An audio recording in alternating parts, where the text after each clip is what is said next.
Get ready and strap in for the One Love HTX show, where all our conversations are always raw, unfiltered, and never staged. We can also be found on Instagram, all major streaming platforms, and westcliff.org. Check us out at onelovehtx.org for more info or ways to support the show. Now get ready to dive into conversations you won't always have in church with your hosts, Joshua Duffy and Daniel Salsi.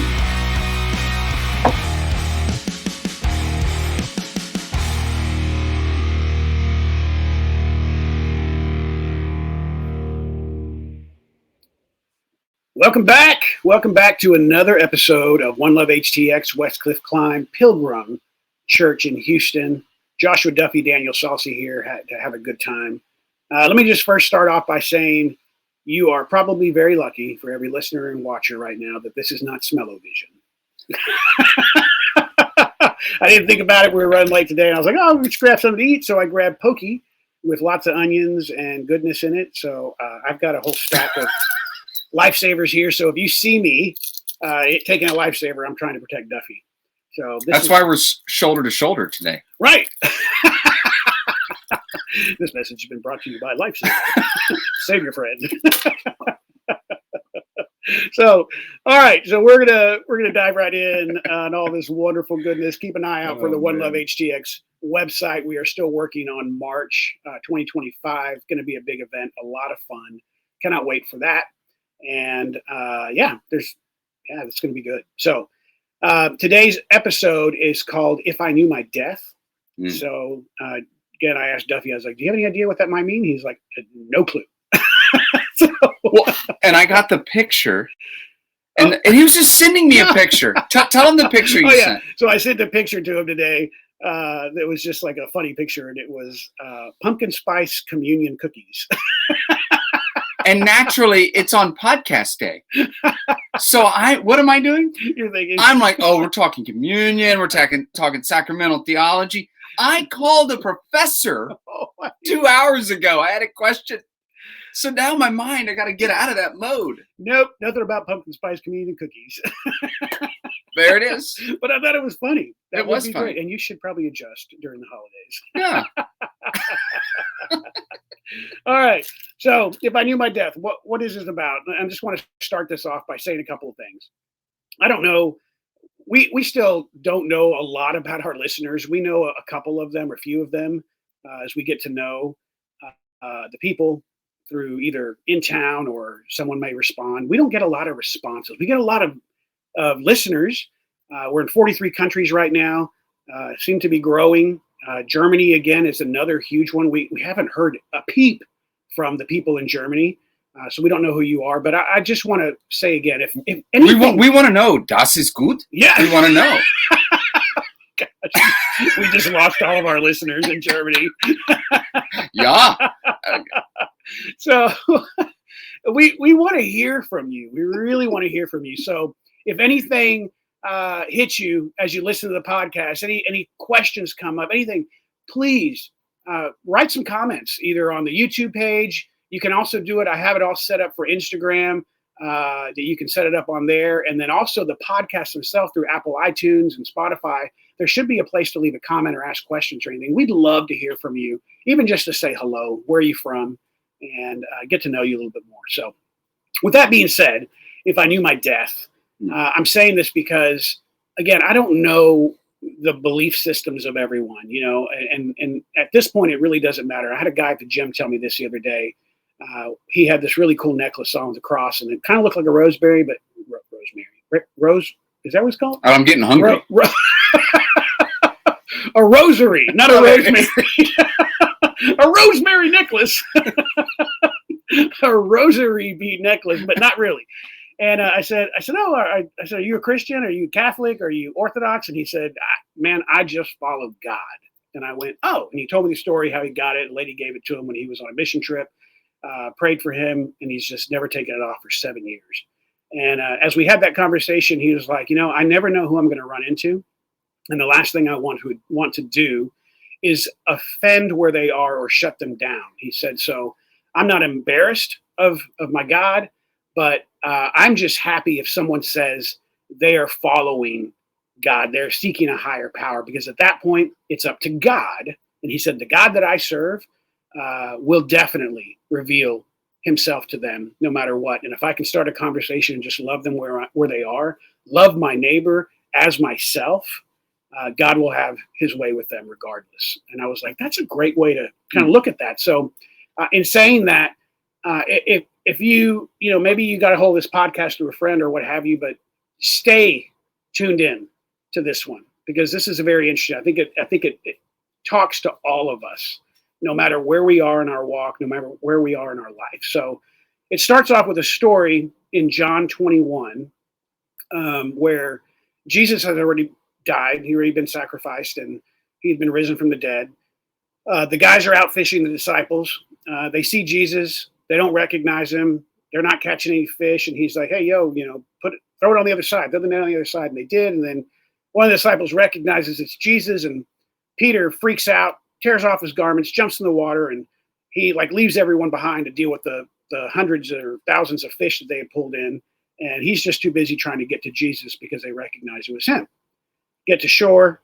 Some really cool info there, where he's already created a fire. He's like, bring the fish. But he has bread too. I got that today. I was like, where do you get the bread from? Why do you wait for the fish? Well, he's just making it. He is the maker of all. Yeah.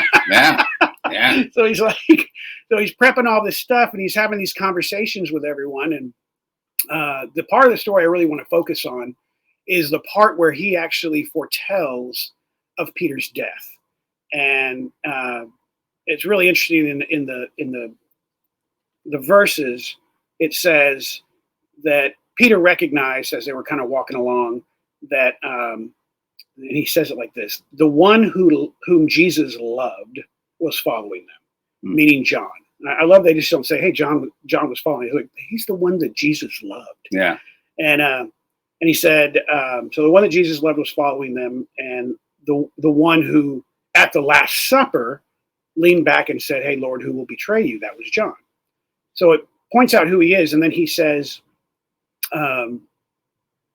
what's going to happen with him? Because before that, Jesus is walking with Peter, and he basically says, do you love me 3 times? And on the last time, he said, basically, you're going to be martyred like me. You're going to be stretched out. You're going to be crucified. And I think Peter later on said, do not crucify me. I don't even deserve to be crucified like Jesus, so do it upside down. Right? Yeah. Am I right in that? Yep. Okay. Yep. Okay. So we're all tracking here. Nailed it. Yep. So now he goes, well, this one that Jesus loved, he looks at Jesus and says, well, what about him? What about him? How? And Jesus goes, hey, why are you concerned about him? Yeah. Whether I decide to let him live until I come back or not, it's no concern of yours. Right. Follow me. Right. And as I started looking at that, I'm having all these conversations with people because there's a lot in there. But one of the things that hit me so hard in this whole thing was, I don't know how I would feel being Peter, but he was the rock,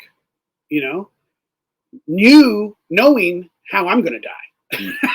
Like if Jesus came down right now or in a dream or something and said, hey, Daniel, let me just tell you how you're going to die. It's going to be brutal, and it's going to be gruesome, and it's going to be painful. I'm like, it's one of those ones where you're like, hey, can you just not let me know that? Yeah. I don't think I'd want to know. But what also got me on something like that was he obviously knew the character of Peter. I mean, he named them the Rock, right? Yeah. He was someone that could handle that. Yeah. He was someone that was able to do that. And then John, because now everyone's concerned about John, or Peter's concerned, like, how's he going to die? Yeah. And as we know about John was 95 on the island of Patmos. He's the only one who died an old man. Yeah, they were all martyred, and so this is yelling, "Get off my lawn!" He made it. He lived long enough to be "Get off my lawn" guy. Get off my Patmos. But this is really cool because at first I was like, well, this is just brutal. But what I saw finally was, wait, this is Jesus, the one who knows the very fabric of the way we are made, because He's the creator. Yeah. Right? Yeah. He knows what we can handle. He knows what we're capable of. He knows what we're best to do. And for the reason of glory, not for ourselves, but for him, to draw others closer Yeah. for eternity, he knows what he's doing. And these guys trusted him. Yeah. I mean, Peter didn't, there's nowhere in there that Peter was like, yo, can we think of something else? Like, Yeah. Yeah. Can someone just give me a pill? Yeah. It's a lot easier. No, he was just like, I'll take it. But what about him? He just wanted to know. So all that being said, Jesus knowing the very fabric of us, these guys did it, took it, experienced it, lived it. But that wasn't just because they were themselves in their flesh. Yeah. These guys were walking daily, heartfelt, passionate, diving in, not worried about the world or concerned about the world. Sure, they had their fleshly problems. Sure, John even speaks of it. The things that John or Paul, Paul. Yeah, I do the things that I don't want to do. And they struggled. But the majority of their lives was obvious that they're running towards Jesus. So they're able to see, experience, feel, know, and be okay with what he has planned and be in tune with it. Yeah. And here's John. So we all have purpose in that. I don't want to know my death. I really don't. That's not my strength. I would end up stopping right there and Daniel, what do you bring to the table? Well, I'm aware of the way of my death, the nature of it, and I'm fine with it. Wow, let's hire that guy. Put that on your LinkedIn. No, really, it would be like, well, I'm aware of my death, and I'm not going outside, and I'm not going to move, and I'm going to try to avoid every single thing to make this last as long as possible. That's Daniel, the cowardly lion.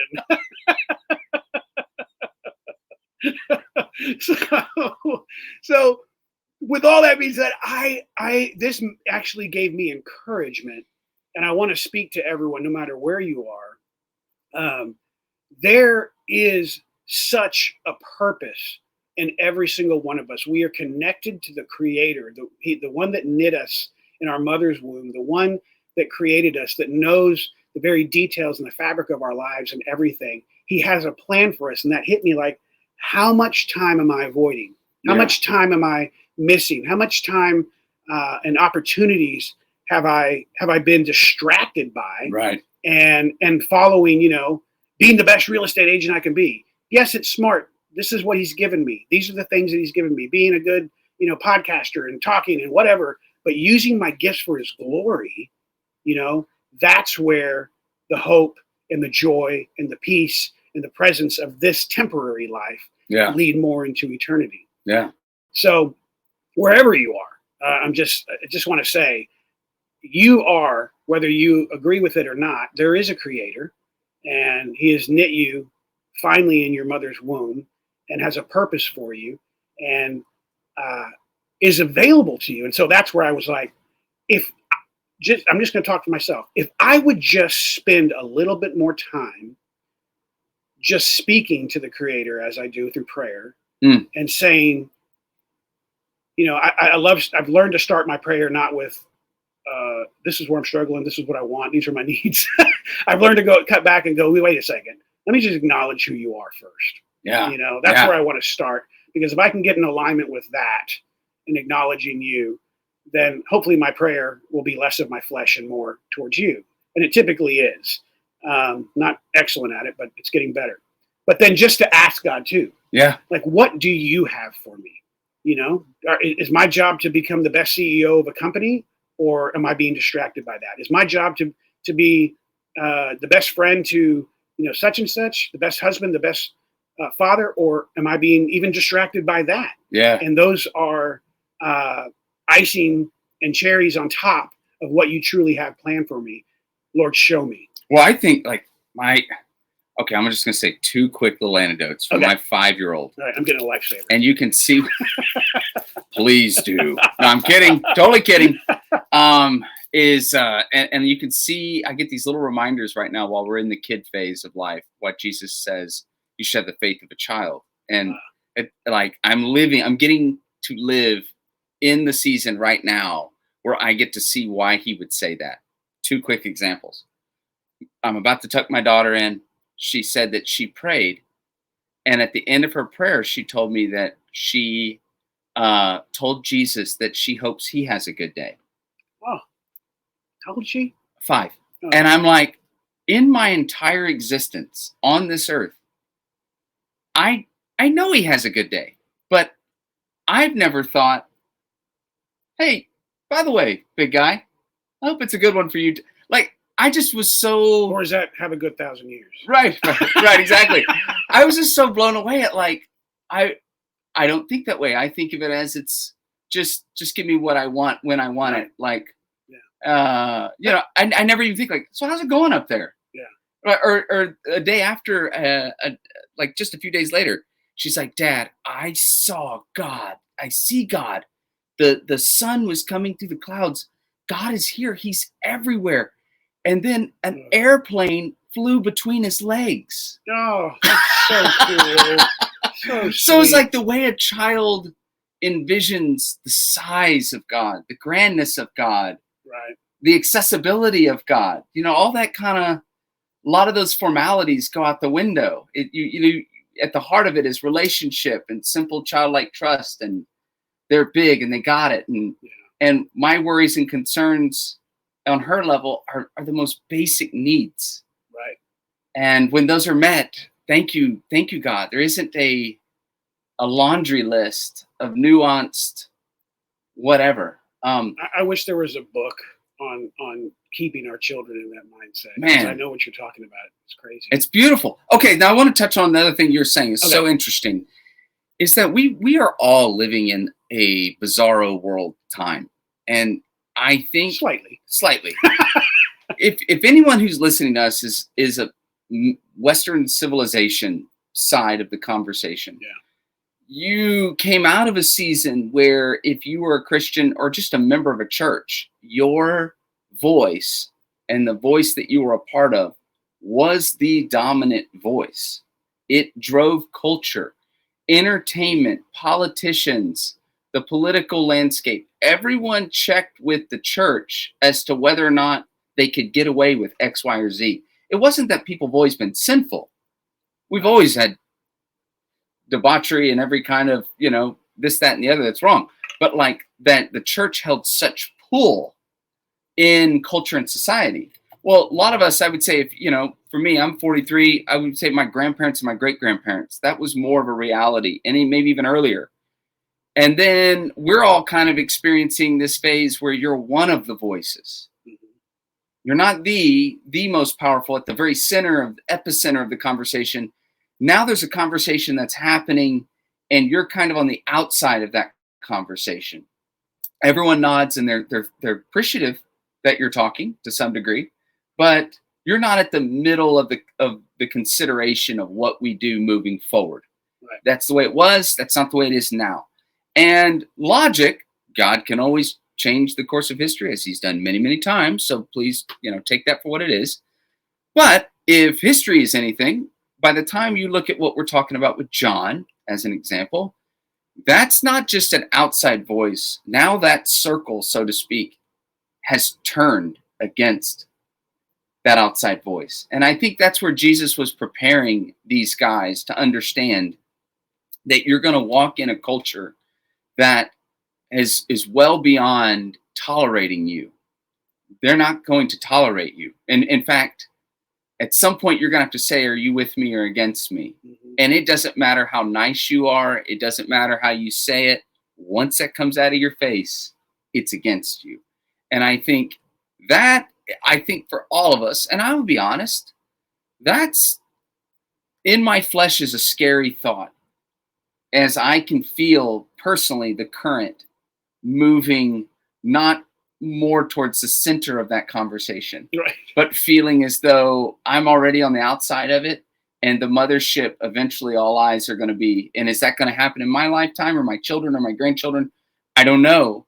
But I think that's what was so profound about the mindset that Jesus was discipling into his disciple, teaching them and walking with them, was to be prepared for that reality. And that beauty of what you're talking about with Peter, in that whole discussion, that three, do you love me more than these? I love that question, because these was the other disciples that were there. So what he's saying, do you love me more than these? You know, like if there's 5 of us here and I'm like, Daniel, do you love me more than these? Yeah. And you know, there's a group of you. Yes. Yeah. Well, and so you think about, why did he do that? He did it because who was always letting everyone know I'm the dog? Peter. So now that you did the thing that you did, where you pretended not to know me, not once, not twice, but 3 times, now I'm going to set up a fire, eerily similar to the last time you were around a fire. The last time you were around a group of people. Now I'm going to put you around a group of people again. Never caught that. Now the sights are going to be the similar. It's going to be a fire again. We're all going to be gathered here, and I'm going to throw you 3 zingers that you're not going to see coming, just like the last time. Do you love me more than these? And now he's doing the math, and everyone knows what he did, the epic failure. Do you love me more than these other guys? Because you used to tell us all that you did. Right. Oh, you know, you were the get out of the boat guy. Right. You know, you're the fearless guy. You got it all. You're making the proclamation. You're all in. Do you love me more than these? Lord, you know all things. You know I love you. And if you look in the Greek, the word that's used is like, are you willing to like lay it all on the line, absolute all in? And the Greek word that Peter uses is like 2 steps down. It's not the same word that means the same level of I'm all in. And it's not because he doesn't want to be all in. He can no longer claim it. He knows because of what he just did by pretending he didn't know. Right. So if you can imagine in your mind, it's like, hey, do you love me more than this highest level of what I've told you? No, Lord.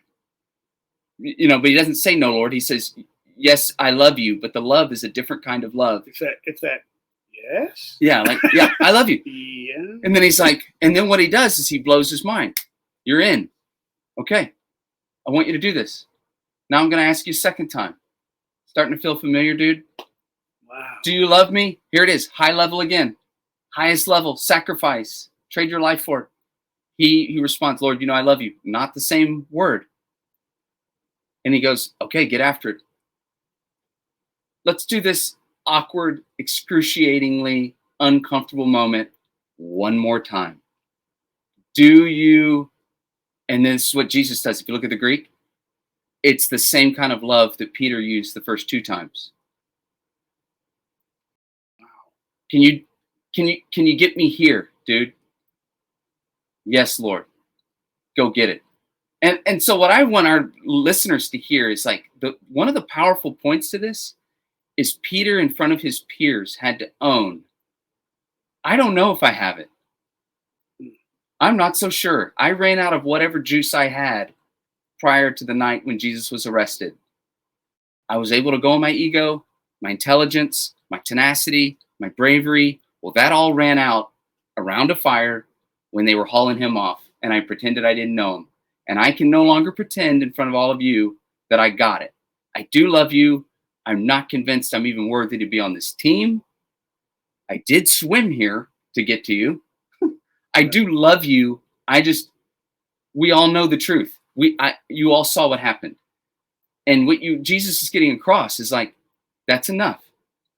And I think the huge piece to Peter being willing to die and be executed upside down under Emperor Nero was that I think that level of humility, you know, like if you and I left here and going, well, I know I love Jesus, but do I have what it takes? I don't know. I don't know. I hope. And I know that if I do show unbelievable godly boldness, that's because of what God gave me. It won't be because I got it. Because if Peter's an example, we will run out of that, all of us. And I think that's the beauty, is he was a changed being, and God just took grace and slammed it up against his thinking he's not quite at that level anymore. And now you're ready. Now you finally get it. Now you finally understand you didn't bring enough all along to the game. Now we all know it. Now you're ready. And then therein lies, he goes on to build the New Testament church. And the irony in Acts is that the person who gives this speech in front of thousands of people and launches the New Testament church, looking at Pharisees and Sadducees, not some little girl around a fire, is Peter, who flat out says, oh, by the way, you killed Jesus. Now repent. I mean, already you see in Acts, like, he goes from being this I don't know what I got, and I'm kind of afraid, and I was afraid, and Is that when the 3,000 were? Yes. Oh, wow. So you see boldness kicks in immediately because he's no longer tapping into what Peter has. Yeah. He knows, I don't belong here. I don't have it, but God is good. And I'm not, boom. So that takes this whole conversation that started a week or so ago and until today to a whole different level. And it proves that point, because that's what I was seeing was, man, if we would just tap into not what we want, not what we think right now is the best, but just prayerfully seek, Lord, what do you have for me? Yeah. But as you said, quite honestly, that's my thought, is like, I'm just, there's no way I'm going to be able to handle it, but that's it.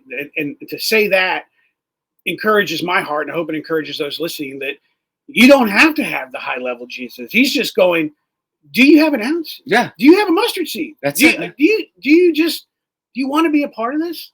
Ask. That's all I'm asking for, is just some bit of, I'm in. And can I jump in? I love that you just referenced the mustard seed, because now if you look at that story with Peter that I'm talking about, it all of a sudden aligns perfectly with all of his teaching up to that point. Yeah. Of what he's trying to get across to regular people and to his disciples all along. Yeah. And suddenly it flows very cleanly with his heart and what we know to be his heart. Because sometimes we can think, this is the standard. Well, yes, God wants us to live our lives out a certain way. Yes and amen. But there is a reality of when it comes down to it, what we need that is the ultimate difference maker is from him. It's not coming from the human flesh. It's not coming from our own brains. Right. And to understand that and acknowledge that is what he wants his creator to do. It gives everyone else that much more of their eyes to turn to Jesus, which is the whole point. Yeah, that's great. Well, and also what came out of this too, in a conversation as we were talking about all this, and if we would just pray, one of the guys said, have you ever been given, it was a task. You've been given a task by God. Maybe it's to witness to someone, to go pray for someone, to go do something, and you just don't have the courage to do it, and you don't do it. And what does that feel like? And we all had them, Oh yeah, we've all had them. And then another guy said, have you ever had that feeling, acted on it, and it not turn out well? And really, not one guy said it didn't turn out well when we did act on it, which I thought was interesting. But going back to the first, what I saw in that, and I started talking to everyone about, was, you don't act on it, then what happens? You start feeling bad. You feel like an idiot. You go back to your house. You're telling your wife, your friend, whatever, I should have done it. And she was right there in front of me, and I didn't do it. And it's just whip, whip, whip, whip, beat, beat, beat, beat. And immediately I was like, wait. That's not God. Right. God's not going, you're a loser. I gave you one task, man. I tried today to give you one task, and you failed me. I'm not giving you any more. That's not what Jesus is doing. That's not what God's doing. That's the enemy going, you're not able. You're not capable. You are a loser. And guess what? He's right. We're not in our own. But just as you're saying, Duffy, it's like in him we are capable. And if we just have an ounce of it. So what God is saying is, all right, cool. You know that feeling you just got? You know that guilt that you're trying to get beat up about? Let it go. It's totally cool. I don't need you. I want you. My stuff that I'm doing is going to happen regardless of whether you come along with me or not. But I want you to be a part of this, and I want you to have fun, and I want you to be, kingdom minded. Get there. So let that settle in. Let's do this another time. Yeah, and that's what's cool. I think tying into that message, it's not like Peter then stopped and went, "No, Jesus, you don't understand. I'm not worthy." He stated it. I'm not at that level. Yeah. And Jesus said, "I'll use that. Go." Well, the beauty is, what did he do? He went. It was no longer about, did he feel worthy? Did he finally feel good about himself and what he did? He probably walked with a limp for the rest of his life to some degree, And that was where humility was needed. You look at the Apostle Paul, same thing, brilliantly educated. Absolutely, his bloodline goes all the way to the tribe of Benjamin. He is as pure and highest level you can possibly get. He's also a Roman citizen on top of all that. And we know, because from his own words, I do the things I don't want to do.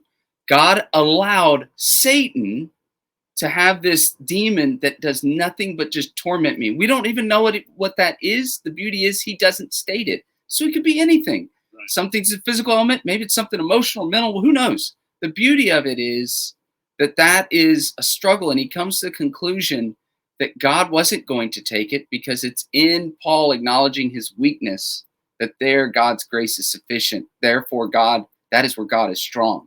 And that is a consistent theme. Moses, I want you to go, lead my people. But I have a stutter. And he's like, yeah, go do it. No, I don't know that I can. Go do it. Well, I mean, I'm busy next week. So it's like after. Have they ever added that to a movie? I don't know, but they should, because that would be good. Have Mel Tillis playing Moses. Okay, sorry. So look at Joshua. He takes over. Be strong and courageous. Be strong and courageous. Let's do that 7 more times. Read the first couple chapters. So it is over and over and over again that he puts people in the game who do not feel up to the challenge, who feel inadequate to the challenge. Only the handful who thought they were going to kill it fell flat on their face very quickly when they felt the weight of eternity or the weight of losing their life for something that was bigger than them. In every other case, all these people that we lift up were keenly aware. I love that David really is probably a worse human being than most people listening to this podcast. I bet 99%.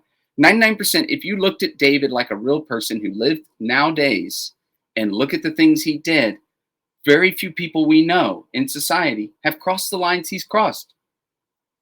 It's a very small percentage. Right. I don't know many people who had their best friend killed and then slept with their wife and then had their best friend killed.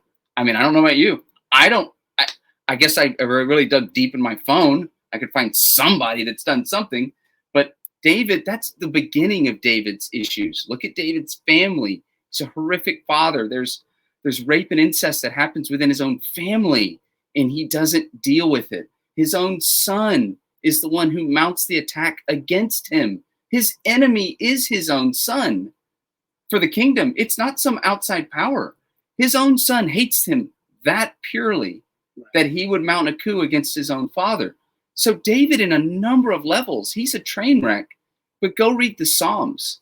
And David goes from, where are you, God? Where are you? To then, you've been so good. You're so faithful. I love you so much. Your will for my life is like honey to my lips. I love it. So you see, that is a consistent theme. Is God using Abraham? I don't know. I don't think she's my wife. I don't know. I don't think, twice he pretends he doesn't even know who his wife is because he's worried about his own flesh. And yet that's the person that God goes, yeah, that'll work. Your other decision, perfect. Your other decision, by the way, launched another world religion called Islam. Yeah, I think you can do it. And again, I'm going to make your descendants as many as the stars is the sky. Just go down the list, and every one of them are a mess. And it's not like God's going, oh my gosh, this is all I have to work with. No, it's actually, I think it's beautiful to him. He's like, oh, I still love you so much, and it's okay because my power's greater. Yeah. And that's the point. Okay. And that's the point, is that eventually when you read scripture, it's like, you guys, I hope it's clear by the Old and New Testament, you solve and fix nothing. Your role is to be faithful, be keenly aware that I do the heavy lifting, be humble enough to admit it, and the solving and the fixing, I do it. And I'm going to finally have my kid become flesh, walk in the game himself, do what you can't do, the way you can't do it, and solve and fix the problem for all eternity in your place. I don't think I can put words to this right now completely, so this might be a little jostled. But as you're saying all that, I just saw was another sweet characteristic of the God that we serve, the God that loves us, the Creator, in such a way that's crazy, is He has the ability to create perfection. Yeah. We see it all around us constantly. But yet with us, the one that he decided to have relationship with, he didn't make us the AI robots or whatever, to just do what he wanted. He said, he's like, with even imperfections, to try to be your own man, your own thing, your own creation. And it's okay because I'm still going to guide you. But I want you to feel. I guess it's so hard to put words to it, but you get what I'm saying. It's just that's a sweetness to me that I've never seen. Yeah. That it's just like, but you're still good enough to me. Yeah. You're still good enough. Yeah. The lightning, the rain, the storms, the perfection of the ocean and the mountains and the beauty of the sky and earth and all the things that just don't have the problems, except what we end up creating. And he still says, but I still love you. And I still want to be with you. And I still want to have a relationship with you. And I still want you in eternity with me. And I'm willing to walk alongside of this for however long it takes. Yeah. That's sweet. Yeah, man. So the moral of this podcast is put your pants on. And follow him. And it doesn't matter where you are. I had to put that in there, right? That is our new shirt. I know it's going to be. Can we get a breath mint sponsor? Oh my God. Wait, are you saying I need one right now? No, I mean, it's been a thing. It's a thing. It was an ongoing thing. Right. I don't know. If you're out there and you want to sponsor this. Yeah. Lifesavers. So anyways, doesn't matter where we are. There is not one. We can all agree, and I hope you see that. There is not one of us who is capable and worthy and perfect. And he's chasing after us. So wherever you are in your walk, wherever you are, maybe a friend gave you this podcast, and I'm encouraging you to just, if you're unsure, just say that quick prayer. Just say that quick conversation with God. Just ask him, what do you have for me? I promise you, the God that I know, the creator that I know, and Duffy knows, and so many others, will not hold back. He will reveal that to you. That there's so much more to this life than anything we can imagine that he has planned for us. So I hope you're encouraged. I'm encouraged. That was awesome. Yeah, you got to pray us out of here. You have to. Okay. Okay, Heavenly Father, we love you so much. And we are so thankful, Lord, that you never give up on us. That it's actually the opposite. You're constantly chasing us. And again, just how we're knit together. You know the details of us. And you're okay with it. And you want to come alongside of us and be a part of that. And all you're asking for, just like Peter, is just a piece, just an ounce, just a mustard seed of faith, of just want.